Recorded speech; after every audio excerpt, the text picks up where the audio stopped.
We'll just start off with a little bit of a history of the building, because I know this is part of why you came to Hespeler today. I'm just curious, how many people here have been to Hespeler before? One, great. Anyone into Cambridge before? Great, so this is a new experience for you, that's great. I'm originally from Toronto, Jonathan's originally from Vancouver, and we came to Cambridge ourselves in 2007. So one of the reasons we came here is because of it being a smaller community and being very engaging on a level that we weren't getting in Toronto. And we find the process of building the museum has been a long one. We've been in existence since 2004, and we've been working on traveling exhibitions. We've traveled throughout North America, into Bahrain, into Hong Kong. We have an incredible collection. We have over 13,000 pieces, real clothing made for real people.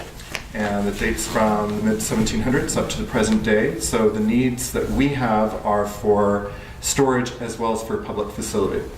So as we were looking for something that would accommodate all of that and yet be also at a reasonable price that we could afford it, Hespeler came up on our radar, and we were introduced to it this past summer. And we found as well that this is an incredible community for engagement with the locals and with the local BIA. And so for us, the attraction to this building in particular is a marriage between heritage. From the columns here forward is the original building, built in 1922, and there's an extension built single story. So back here, for us, a big attraction was not only the engagement with the community, but also the size of this space gave us the opportunity to have an intimate visitor experience. So within here, which is hard to imagine at the moment because we've just moved in, are going to be 3 galleries, a library archives, front desk area reception, along with a gift shop, and offices as well. So we have some space to do public programming, but we'll, over time, be expanding that and seeing what we can do. At this time, I think I'll introduce Stephanie to talk about the community itself. Hi everyone, my name is Stephanie Kauka, and I'm the chair of the Hespeler Business Improvement Association. And as well, I'm a property owner and co-owner of a restaurant that we have here called Monty's.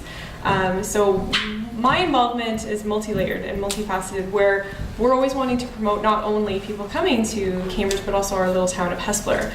There's so much heritage and so much in terms of history, where there are still families that live in this area where it was their family member that they had that street, Jardine Street, named after them, or they had Berge Street named after that family, and they had Crib Street named after that family. And so there's a lot of connection.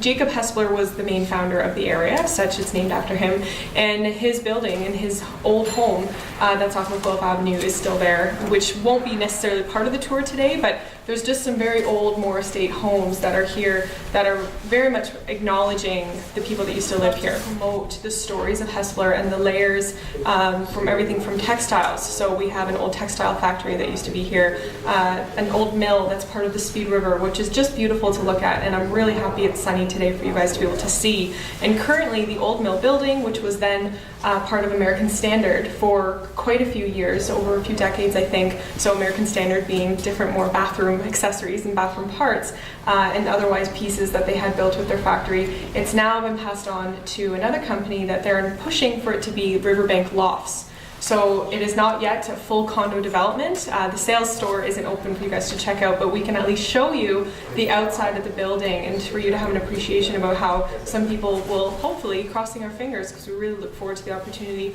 look out on their windows right down at the Speed River.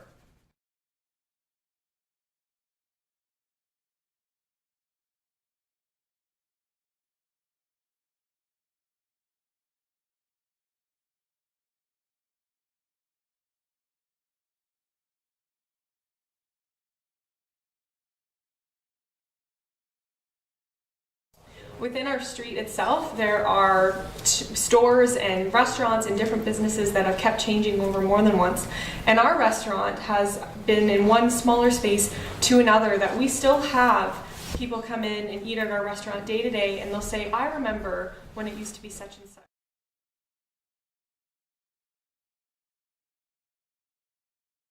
I remember when it used to be this. So old tannery stores, so where there was somebody that worked on leather, made leather accessories, and he lived upstairs. Our building right now where we are used to be called Easy Riders into the late 80s and the 90s, where it was a motorcycle shop. And when you go there to eat and just hang out today.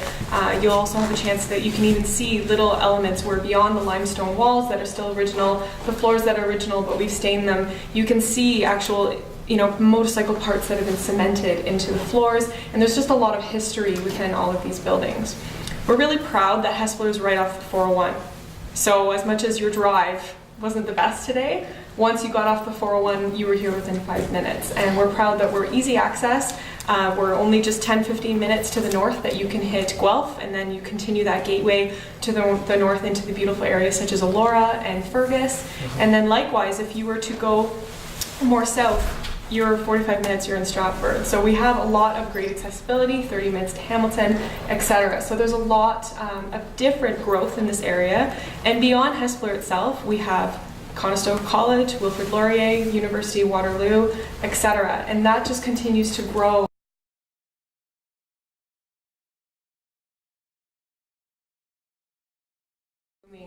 But as we take a step back, I really just wanted to emphasize that we're not just looking at new buildings anymore for businesses to create their home. It's older buildings such as this one that have more character and have more of a story, and it almost gives more integrity to those businesses and elements such as a cultural icon like a fashion history museum.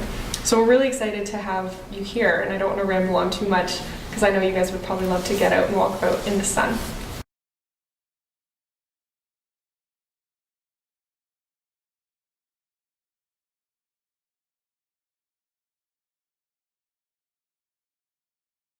Within your walk today, we will be taking you to the library, which is quite a project that Cambridge had over the past few years, where the original library building is still there. However, it's now encased in a glass enclosure.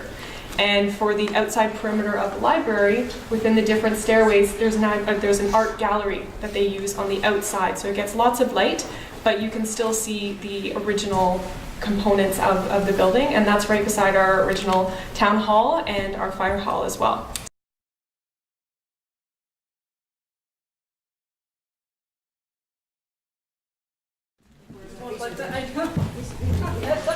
Same time today, I was like, oh, hi.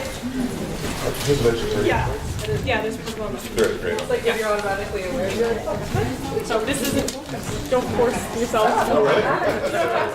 She's like, go to my store.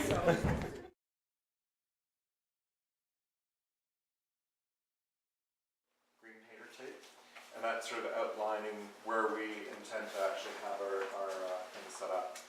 So this will be exhibitions that change every 3 months on a topical thing. This is a hot water heating system as well, so you'll see the old-fashioned brads are in, they are functional.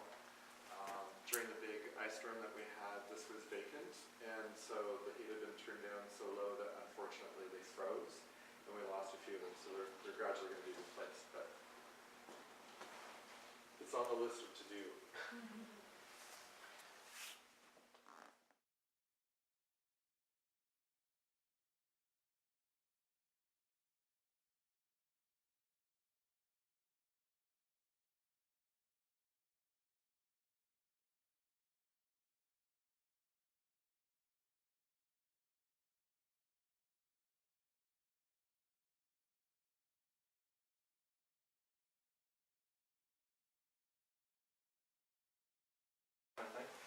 We're doing an exhibition on the 1980s, so the space that you're sitting in now will all be 1980s clothes, so everything from like early punk and new wave right through to couture designer and everything in between.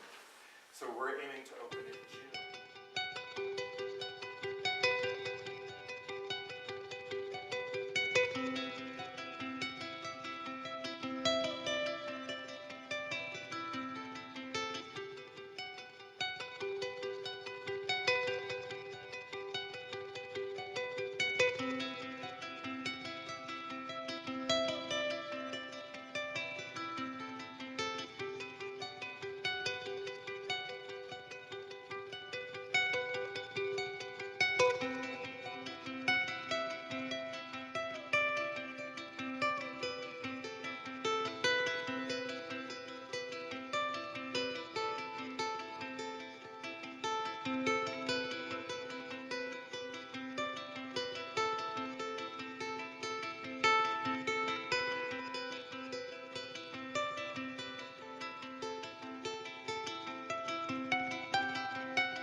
Thank you.